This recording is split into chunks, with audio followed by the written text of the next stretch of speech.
Hello, good morning all. Today's our topic is green tourism. Green tourism. കഴിഞ്ഞ ക്ലാസ്സുകളിൽ നമ്മൾ eco tourism, nature based tourism, sustainable tourism, അതുപോലെ തന്നെ responsible tourism ഇത്രയും terms നമ്മൾ പഠിച്ചിട്ടുണ്ടായിരുന്നു. അതോടൊപ്പം തന്നെ നിൽക്കുന്ന ഒരു കൈൻഡ് ഓഫ് ടൂറിസമാണ് ഈ പറയുന്ന ഗ്രീൻ ടൂറിസം. നമ്മൾ കഴിഞ്ഞ ദിവസങ്ങളിൽ എന്തൊക്കെ പഠിച്ചിട്ടുണ്ടെന്ന് എക്കോ ടൂറിസം എന്തെന്ന് പഠിച്ചു, അതുപോലെ തന്നെ നേച്ചർ ബേസ്ഡ് ടൂറിസം എന്തെന്ന് പഠിച്ചു, റെസ്പോൺസിബിൾ ടൂറിസം പഠിച്ചു, സസ്റ്റൈനബിൾ ടൂറിസം പഠിച്ചു. അങ്ങനെ എൻവയോൺമെൻറ്റൽ ഫ്രണ്ട്ലി ആയിട്ട് നിൽക്കുന്ന ഡിഫറെൻറ്റ് കൈൻഡ്സ് ഓഫ് ടൂറിസത്തിനെ കുറിച്ച് നമ്മൾ പഠിച്ചിട്ടുണ്ടായിരുന്നു. അതേപോലെ തന്നെ വരുന്ന ഒരു കൈൻഡ് ഓഫ് ടൂറിസമാണ് ഗ്രീൻ ടൂറിസം. അതാണ് ഇന്ന് നമ്മൾ പഠിക്കാൻ പോകുന്നത്. നമുക്ക് നോക്കാം ഗ്രീൻ ടൂറിസം എന്ന് പറഞ്ഞാൽ എന്താണെന്ന് നോക്കാം. What is green tourism? Green tourism is the term used to describe best environmental practice within the tourism sector, and it covers issues such as business efficiency, environmental management, waste transport as well as topics like social responsibility and biodiversity. Green tourism എന്ന് പറഞ്ഞാൽ ഇതൊരു environmental friendly ആയിട്ടുള്ള അല്ലെങ്കിൽ environmental practices involve ചെയ്യുന്ന ഒരു kind of ടൂറിസമാണ്. നമ്മൾ eco tourism പഠിച്ചപ്പോഴും നേച്ചർ ബേസ്ഡ് ടൂറിസം പഠിച്ചപ്പോഴൊക്കെ നമ്മൾ പറഞ്ഞിരുന്നായിരുന്നു ഇതെല്ലാം നാച്ചുറൽ ഫ്രണ്ട്ലി ആയിട്ടുള്ള ടൂറിസമാണ്. നമ്മളതിൽ എൻവയോൺമെൻറ്റ് ഫ്രണ്ട്ലി ആയിട്ടുള്ള കാര്യങ്ങളാണ് ചെയ്യുന്നത്. എൻവയോൺമെൻറ്റിൽ ഉണ്ടാകുന്ന എല്ലാ തരം നെഗറ്റീവ് ഇമ്പാക്റ്റുകളും റെഡ്യൂസ് ചെയ്തുകൊണ്ട് മാക്സിമം പോസിറ്റീവ് ഇമ്പാക്റ്റുകൾ നമ്മൾ മാക്സിമം ഇമ്പ്രൂവ് ചെയ്തുകൊണ്ടുള്ള ഒരു കൈൻഡ് ഓഫ് ടൂറിസംസാണ് ഈ പറയുന്ന നേച്ചർ ബേസ്ഡ് ടൂറിസം, അതേപോലെ തന്നെ എക്കോ ടൂറിസം, അതുപോലെ തന്നെ ഈ ഗ്രീൻ ടൂറിസം എന്നൊക്കെ പറയുന്നത്. ഇതേപോലെ തന്നെ നമ്മൾക്ക് ഓരോ ഡെസ്റ്റിനേഷനിലും ഉണ്ടാവുന്ന വേസ്റ്റ് മാനേജ്മെൻറ്റ്, അതിൻ്റെ പ്രോപ്പറായിട്ടുള്ള മാനേജ്മെൻറ്റ്, അതുപോലെ തന്നെ അവിടുത്തെ social responsibility practices, business strategies, അങ്ങനെയുള്ള കുറേ കാര്യങ്ങൾ എൻവയോൺമെൻറ്റൽ ഫ്രണ്ട്ലി ആയിട്ട് കൊണ്ടുപോകാനാണ് ഈ ഗ്രീൻ ടൂറിസം വഴി നമ്മൾ ഉദ്ദേശിക്കുന്നത്. ഇനി ഇതിൻ്റെ ഒരു മീനിങ് എന്താണെന്ന് നോക്കാം. Green tourism is A form of tourism involving visiting fragile, pristine and relatively undisturbed natural areas intended as a low impact and often small scale alternative to standard commercial tourism. നമ്മൾ ഇപ്പോൾ environmental friendly ആയിട്ടുള്ള അല്ലെങ്കിൽ അങ്ങനത്തെ ഡെസ്റ്റിനേഷനിലേക്ക് പോവുകയും അതുപോലെ തന്നെ environmental friendly ആയിട്ടുള്ള ആക്ടിവിറ്റീസിൽ involve ചെയ്യുകയൊക്കെ ചെയ്യുന്നതാണ് ഒരു ഗ്രീൻ ടൂറിസം എന്ന് പറയുന്നത്.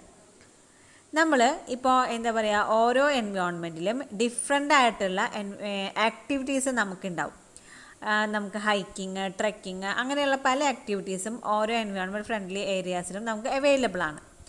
ആ ഒരു ആക്ടിവിറ്റീസ് എല്ലാം എൻവയോൺമെൻറ്റ് ഫ്രണ്ട്ലി ആയിട്ടും അതുപോലെ തന്നെ അതുവഴി ഉണ്ടാകുന്ന ഇമ്പാക്റ്റുകൾ, ലോ ഇമ്പാക്റ്റ്, നെഗറ്റീവ് ഇമ്പാക്ട്സ് ഒരുപാടുണ്ടാവും ഓരോ സ്ഥലങ്ങളിലും നമ്മുടെ പല ആക്ടിവിറ്റീസ് വഴി.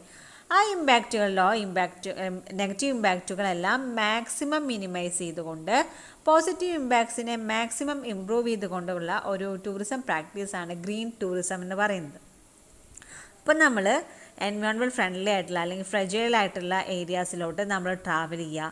അത് നമ്മൾ ട്രാവൽ ചെയ്യുന്നത് വഴി ആ ഒരു നാച്ചുറൽ ഏരിയയ്ക്ക് അല്ലെങ്കിൽ ആ ഒരു എൻവയോൺമെൻറ്റിന് യാതൊരുവിധ ഡിസ്റ്റർബൻസോ കാര്യങ്ങളോ ഉണ്ടാവാൻ പാടില്ല.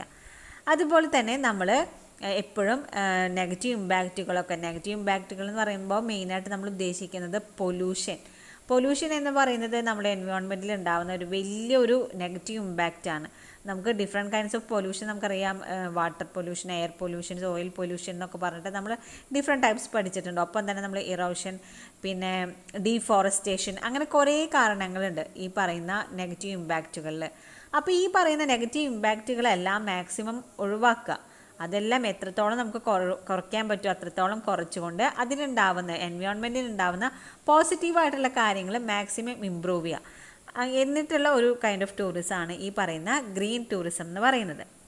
ഓക്കെ, കാരണം നമ്മുടെ ഈ ഒരു എൻവയോൺമെൻറ്റും അതിൻ്റെ അകത്തുള്ള കുറേ റിസോഴ്സസും ഇന്ന് ഇവിടെ ജീവിക്കുന്ന ആൾക്കാർക്ക് വേണ്ടി മാത്രമുള്ളതല്ല, ഇനി വരും തലമുറയ്ക്കും കൂടെ ആവശ്യത്തിൽ ഉപയോഗിക്കാൻ കൂടിയുള്ളതാണ്. ഇപ്പം നമ്മുടെ മണ്ണായാലും വെള്ളമായാലും നമ്മുടെ മരങ്ങളായാലും അല്ലെങ്കിൽ ഈ പറയുന്ന വായുവായാലും എന്തായാലും ഇന്നിവിടെ ജീവിക്കുന്ന ഒരു ജനറേഷന് വേണ്ടി മാത്രമുള്ളതല്ല ഈ പറയുന്ന ഒരു നാച്ചുറൽ റിസോഴ്സസും.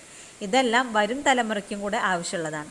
അപ്പം നമ്മുടെ പ്രകൃതി ആണെങ്കിലും നമ്മുടെ ഈ റിസോഴ്സസ് ആണെങ്കിലും ഇതെല്ലാം നമ്മുടെ ഭാവി തലമുറയ്ക്ക് കൂടെ ആവശ്യമുള്ളതാണെന്നുള്ള ഒരു ഉത്തമ ബോധ്യത്തോടു കൂടി അതെല്ലാം ഇപ്പോഴത്തെ ആവശ്യത്തിന് ഉപയോഗിക്കുന്നത് വഴി ഫ്യൂച്ചർ യൂസിലോട്ടും കൂടെ സ്റ്റോർ ചെയ്യുക, അല്ലെങ്കിൽ അതിനെ പ്രിസർവ് ചെയ്ത് പോവുക. അങ്ങനെയുള്ളൊരു കൈൻഡ് ഓഫ് ടൂറിസമാണ് ഈ പറയുന്ന നമ്മുടെ ഗ്രീൻ ടൂറിസം എന്ന് പറയുന്നത്.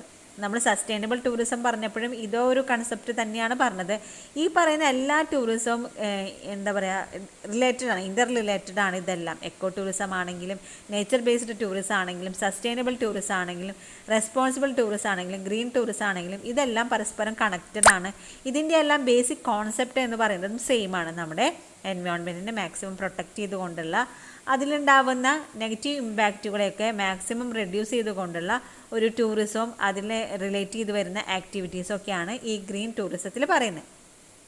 ഒപ്പം തന്നെ നമ്മൾ ഇതിൽ പറയുന്നത് എന്താണെന്ന് വെച്ചാൽ നമ്മൾ ലോക്കൽ പീപ്പിൾ എന്ന് പറയുമ്പോൾ ഒരു ഡെസ്റ്റിനേഷന് അടുത്ത് വരുന്ന ആൾക്കാരനെയാണ്, അതിൻ്റെ അയൽക്കാരനെയാണ് നമ്മൾ ലോക്കൽ പീപ്പിൾ എന്ന് പറയുന്നത്. അപ്പോൾ ഓരോ ഡെസ്റ്റിനേഷനിലും ലോക്കൽ പീപ്പിളിന് അവിടെ മാക്സിമം ഇൻവോൾവ്മെൻറ്റ് കൊടുത്തുകൊണ്ട്, അല്ലെങ്കിൽ അവിടെ നിന്ന് ഉണ്ടാകുന്ന ഒരു എക്കണോമിക് ബെനിഫിറ്റ്, ആ ഒരു ഡെസ്റ്റിനേഷൻ വഴി ഉണ്ടാകുന്ന എക്കണോമിക് ബെനിഫിറ്റിൻ്റെ ഒരു ഭാഗം ഈ ലോക്കൽ പീപ്പിളിൻ്റെ കയ്യിലെത്തുന്ന രീതിയിലുള്ള ഒരു കൈൻഡ് ഓഫ് ടൂറിസം ഡെവലപ്മെൻറ്റും കൂടിയാണ് ഈ ഗ്രീൻ ടൂറിസം എന്ന് പറയുന്നത്. നമ്മൾ റെസ്പോൺസിബിൾ ടൂറിസം പറഞ്ഞപ്പോഴും നമ്മൾ പറഞ്ഞിട്ടുണ്ടായിരുന്നു. എന്തായിരുന്നു റെസ്പോൺസിബിൾ ടൂറിസത്തിൽ പറഞ്ഞത്? അതായത് നമ്മുടെ ലോക്കൽ പീപ്പിളിനും കൂടെ മാക്സിമം ഇൻവോൾവ്മെൻറ്റ് കൊടുക്കുക. അതായത് ഒരു ഡെസ്റ്റിനേഷനിൽ ഉണ്ടാകുന്ന പലതരം ജോബ് ഓപ്പർച്യൂണിറ്റീസ് ഉണ്ട്. അത് ഓരോ സ്കിൽഡ് ആയിട്ടുള്ളവർക്കും സെമി സ്കിൽഡ് ആയിട്ടുള്ളവർക്കും അൺസ്കിൽഡ് ആയിട്ടുള്ളവർക്കൊക്കെയുള്ള ഡിഫറെൻറ്റ് കൈൻഡ്സ് ഓഫ് ജോബ്സ് ഓരോ ഡെസ്റ്റിനേഷൻ വൈസ് നമ്മൾ ക്രിയേറ്റ് ചെയ്യുന്നുണ്ട്. ആ ഒരു ജോബ് ഓപ്പർച്യൂണിറ്റീസ് അവിടെ അടുത്തുള്ള ആളുകൾക്ക് തന്നെ കൊടുക്കുകയാണെങ്കിൽ അവർക്ക് അതിൽ നിന്ന് മാക്സിമം ഒരു ഇൻകം കിട്ടും ഓരോ മന്തിലും. അപ്പോൾ അതുവഴി അവരുടെ ഒരു സ്റ്റാൻഡേർഡ് ഓഫ് ലിവിങ് കൂട്ടാനും ഒക്കെ സാധിക്കുന്നുണ്ട്.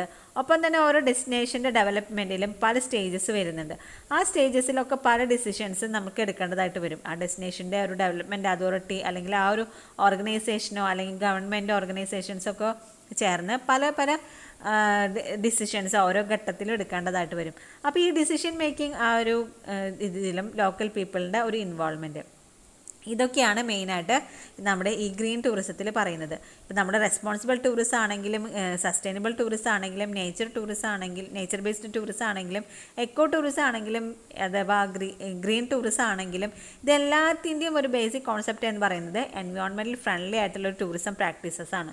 എൻവയോൺമെൻറ്റൽ ഫ്രണ്ട്ലി ആയിട്ടുള്ള ഡെസ്റ്റിനേഷനിലേക്കുള്ള ട്രാവലാണ്. അവിടെയുള്ള ഒരു എൻവയോൺമെൻറ്റൽ ഫ്രണ്ട്ലി ആയിട്ടുള്ള ആക്ടിവിറ്റീസാണ്. അങ്ങനെയുള്ള പല കാര്യങ്ങളാണ് ഈ പറയുന്ന ഗ്രീൻ ടൂറിസം പറയുന്നത്. അപ്പോൾ ഇനി ഇതിൻ്റെ ഒരു ഡെഫിനിഷനാണ്, ഗ്രീൻ ടൂറിസത്തിൻ്റെ ഒരു ഡെഫിനിഷനാണ് ഇവിടെ കൊടുത്തിരിക്കുന്നത്. ഇത് നമ്മുടെ നാഷണൽ ജോഗ്രഫിക് അവർ കൊണ്ടുവന്നിട്ടുള്ള ഒരു ഡെഫിനിഷനാണ്. അതായത് ഗ്രീൻ ടൂറിസം എന്താണെന്നുള്ള ഒരു ഡെഫിനിഷൻ നാഷണൽ ജോഗ്രഫിക്ക് കൊണ്ടുവന്നിട്ടുള്ളതാണ്. Tourism that sustains or enhances the geographical character of a place, its environment, culture, aesthetic heritage and the well-being of its residents. ഇതാണ് നമ്മുടെ നാഷണൽ ജോഗ്രഫിക്ക് ഗ്രീൻ ടൂറിസത്തിന് വേണ്ടിയിട്ട് കൊണ്ടുവന്നിട്ടുള്ള ഒരു ഡെഫിനിഷൻ എന്ന് പറയുന്നത്. അതായത് നമ്മൾ ഇതേപോലെ തന്നെ ഓരോ ടൂറിസം ഡെവലപ്പ് ചെയ്യുമ്പോഴും ഓരോ ടൂറിസം ഡെസ്റ്റിനേഷൻ ഡെവലപ്പ് ചെയ്യുമ്പോഴും അവിടെ സസ്റ്റൈനബിൾ പ്രാക്ടീസസ് നമ്മൾ അഡോപ്റ്റ് ചെയ്യാറുണ്ട് അല്ലേ. സസ്റ്റൈനബിൾ പ്രാക്ടീസസ് എന്ന് പറഞ്ഞാൽ എന്താ? നമ്മുടെ നാച്ചുറൽ റിസോഴ്സസ് എല്ലാം വരും തലമുറയ്ക്ക് അങ്ങോട്ട് ആവശ്യമുള്ളതാണെന്നുള്ള രീതിയിൽ അതിനെല്ലാം പ്രിസർവ് ചെയ്ത് കൊണ്ടുപോവുക. ഇപ്പോഴത്തെ ഒരു ജനറേഷൻ്റെ ആവശ്യങ്ങളും അതുപോലെ തന്നെ ഫ്യൂച്ചർ ജനറേഷൻ്റെ ആവശ്യങ്ങളും കോംപ്രമൈസ് ചെയ്യുന്ന രീതിയിലുള്ള ഒരു ഉപയോഗം അല്ലേ. അത് നമ്മുടെ എൻവയോൺമെൻറ്റലായിട്ടുള്ള കാര്യങ്ങളാവാം, അല്ലെങ്കിൽ നമ്മുടെ കൾച്ചർ റിലേറ്റ് ചെയ്ത് വരുന്ന കാര്യങ്ങളാവാം, അല്ലെങ്കിൽ നമ്മുടെ ഹെറിറ്റേജ് റിലേറ്റ് ചെയ്ത് വരുന്ന കാര്യങ്ങളാവാം, അല്ലെങ്കിൽ ആ ഒരു ലോക്കൽ പീപ്പിളിൻ്റെ ഒരു വെൽബീയിങ്ങോ കാര്യങ്ങളൊക്കെ ആവാം. അപ്പോൾ അതിനൊക്കെ ബേസ് ചെയ്തിട്ടുള്ള ഒരു ടൂറിസത്തിനെയാണ് നമ്മൾ ഗ്രീൻ ടൂറിസം എന്ന് പറയുന്നത്. ഓക്കെ, അപ്പോൾ ഇതൊരു കുഞ്ഞു ടോപ്പിക്കായിരുന്നു. ഗ്രീൻ ടൂറിസം അത്ര മനസ്സിലാക്കാൻ ബുദ്ധിമുട്ടുള്ളൊരു ടോപ്പിക്കൊന്നുമല്ല. നമ്മളെ എക്കോ ഫ്രണ്ട്ലി ആയിട്ടുള്ള ഒരു കൈൻഡ് ഓഫ് ടൂറിസം, അല്ലെങ്കിൽ ഒരു എക്കോ ഫ്രണ്ട്ലി ആയിട്ടുള്ള ഒരു കൈൻഡ് ഓഫ് ടൂറിസം പ്രാക്ടീസ്, അല്ലെങ്കിൽ ഒരു എക്കോ ഫ്രണ്ട്ലി ആയിട്ടുള്ള ടൂറിസം ആക്ടിവിറ്റീസ്, ഇതൊക്കെയാണ് ഗ്രീൻ ടൂറിസം പറയുന്നത്. അപ്പോൾ എല്ലാവർക്കും ഈ ടോപ്പിക്ക് മനസ്സിലായിട്ടുണ്ടാവും എന്ന് വിചാരിക്കുന്നു. നെക്സ്റ്റ് ക്ലാസ്സിൽ നമുക്ക് പുതിയൊരു ടോപ്പിക്കായിട്ട് വീണ്ടും കാണാം. താങ്ക്